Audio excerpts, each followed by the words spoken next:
Next है enzyme. जितना भी इंजाइम रहता है सब प्रोटीन रहता है। कुछ न्यूक्लिक एसिड जो रहता है वो बिहेव करता है इंजाइम के जैसा, जिसको कि राइबोजाइम्स बोलते हैं। इंजाइम प्रोटीन के जैसा है तो इसमें भी primary structure, secondary structure and tertiary structure होता है।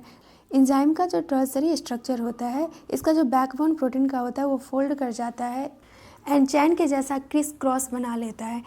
इसके वजह से इसमें बहुत सारा सर्विसेज बन जाता है और पॉकेट बन जाता है। पॉकेट जो रहता है एक्टिव साइट रहता है, इसमें सबस्ट्रेट आके फिट कर जाता है। जब इंजाइम के साथ सबस्ट्रेट फिट कर जाता है तो इंजाइम का काम ही होता है कैटलाइज करना, तो ये रिएक्शन को कैटलाइज कर देता है हाई रेट से। कैटलिस्ट में दो यहाँ पे दिया गया है, enzyme catalyst and inorganic catalyst. Inorganic catalyst जो है वो high temperature and high pressure पे भी वर्क अच्छा से करता है, बट इंजाइम कैटलिस्ट जो होता है वो डैमेज हो जाता है हाई टेम्परेचर पे। अगर 40 डिग्री सेल्सियस से ज़्यादा टेम्परेचर हो तो इंजाइम वर्क नहीं करता है। जो ऑर्गेनिज्म हाई टेम्परेचर में रहता है, मतलब कि hot vents and sulphur spring वगैरह में, उससे जो इंजाइम आइसोलेट किया जाता है वो हाई टेम्परेचर पे भी एक्टिव रहता है। 80 to 90 डिग्री सेल्सियस पे भी वो वर्क अच्छा से करता है, इसलिए इसको थर्मल स्टेबल इंजाइम बोला जाता है।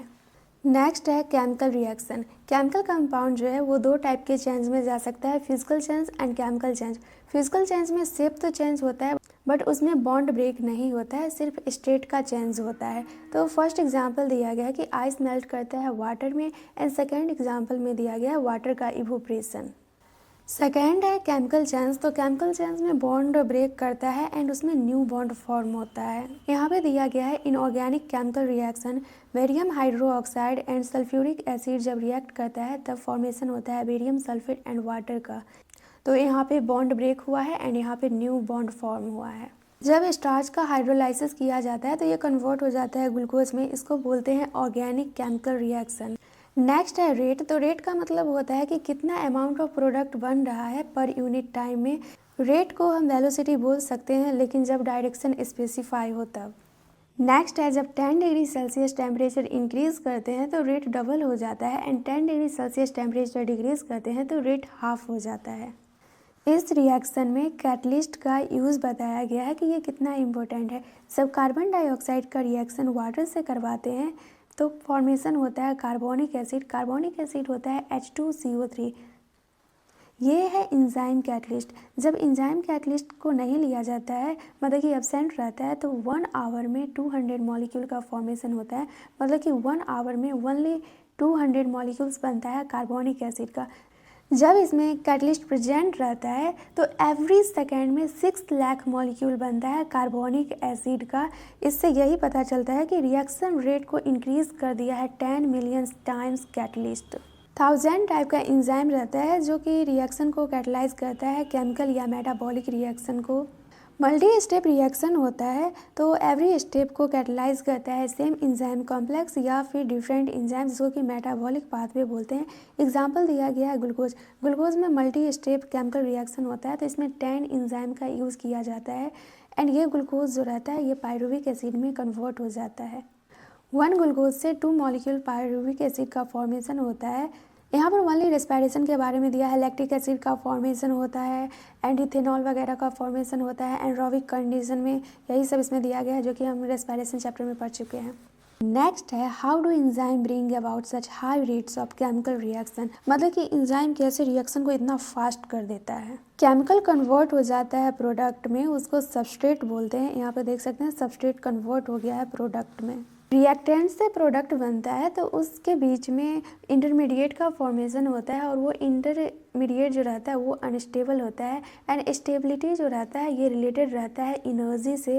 ये ग्राफ दिया गया है एक्टिवेशन एनर्जी का। वाई एक्सिस शो कर रहा है potential energy and x axis show कर रहा है ट्रांजिशन स्टेट। तो यहाँ पे देख सकते हैं सबस्ट्रेट है, प्रोडक्ट है लोअर लेवल पे, एंड ये है ट्रांजिशन स्टेट। ये एक्टिवेशन एनर्जी शो जो कर रहा है ये विदाउट इंजाइम का है, एंड ये स्मॉल एक्टिवेशन एनर्जी जो है इसमें इंजाइम का यूज़ किया गया है, मतलब कैटलिस्ट का यूज़ किया गया है। जब प्रोडक्ट लोअर लेवल पे रहता है एंड रिएक्टेंट अपर लेवल पे रहता है तब इस रिएक्शन को एक्सोथर्मिक बोलते हैं, एंड एक्सोथर्मिक में कोई भी नीड नहीं होता है एनर्जी सप्लाई करने का हीट के फॉर्म में, क्योंकि यहाँ पे अपने आप प्रोडक्ट का फॉर्मेशन हो जाता है। सबस्ट्रेट से जो ट्रांजिशन स्टेट के बीच में एनर्जी का जो डिफरेंस है उसी को बोलते हैं एक्टिवेशन एनर्जी। वही यहाँ पे दिया गया है। डिफरेंस जो है एवरेज एनर्जी कंटेंट का एस से लेके ट्रांजिशन स्टेट तक, उसको बोलते हैं एक्टिवेशन एनर्जी। नेक्स्ट है नेचर ऑफ एंजाइम एक्शन। यहाँ पे दिया गया है कि कैसे फॉर्मेशन होता है एंजाइम सबस्ट्रेट कॉम्प्लेक्स का। एंजाइम प्लस सबस्ट्रेट मिलके फॉर्म करता है एंजाइम सबस्ट्रेट, जिसका कि लाइफ शॉर्ट होता है एंड इसका फॉर्मेशन ऑब्लिगेटरी होता है एंड ये ट्रांजिशन स्टेट होता है। इसके बाद बनता है एंजाइम प्रोडक्ट, जो कि इंटरमीडिएट होता है। उसके बाद एंजाइम अलग हो जाता है एंड प्रोडक्ट अलग हो जाता है। इस रिएक्शन को पूरा स्टेप वाइज में यहाँ समझाया गया है। फर्स्ट स्टेप में सबस्ट्रेट बाइंड कर जाता है एंजाइम के एक्टिव साइट से एंड सेकेंड स्टेप में जब ये बाइंड कर जाता है एंजाइम से तो इसका शेप चेंज कर देता है एंड इसमें फिट कर जाता है एकदम टाइटली। एंड फिर इसके बाद एंजाइम सबस्ट्रेट का जो बॉन्ड रहता है वो ब्रेक कर जाता है एंड न्यू एंजाइम प्रोडक्ट का फॉर्मेशन हो जाता है। एंड फोर्थ स्टेप में एंजाइम अलग हो जाता है एंड प्रोडक्ट अलग हो जाता है एंड फिर से एंजाइम रेडी रहता है अनदर सबस्ट्रेट के लिए, ताकि कैटालाइटिक साइकिल चलता रहे।